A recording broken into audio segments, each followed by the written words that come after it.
In this region of Ivory Coast bordering Liberia, lush forest spreads as far as the eye can see.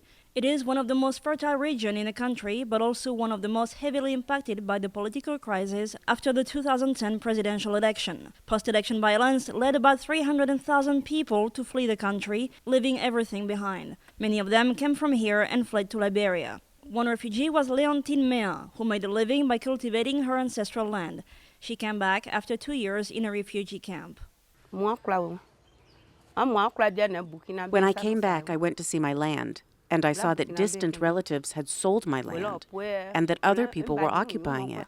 Land dispute is not new in Ivory Coast. In some areas, it dates back to the 1980s, but it has blown up in the past few years with the return of the 2010-2011 refugees. In some cases, community members or relatives claimed the right to the land while the refugee was gone and sold it illegally, often to foreigners, leading to serious tension when the landowner came home. The United Nations Refugee Agency, which is helping the returnees readjust, also advises them on the legal procedure to recover the land. It's happening a lot. It's one of the main issues that we are facing. So we have put in place a mechanism whereby we can follow some, we call it protection monitoring.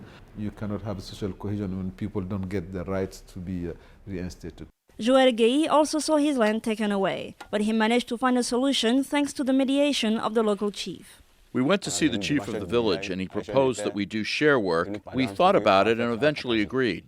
Settlements are not always so easy to achieve because most people don't have a land certificate and land boundaries are often blurry. Local authorities, such as the prefectures, are also involved in solving cases.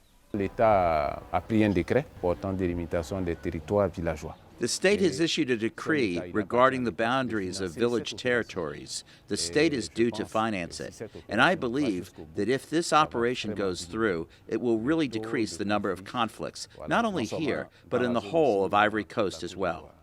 The stakes in Ivory Coast are high as repatriation of the remaining refugees from Liberia resumed in December, and several thousands are expected to come home in the next few months.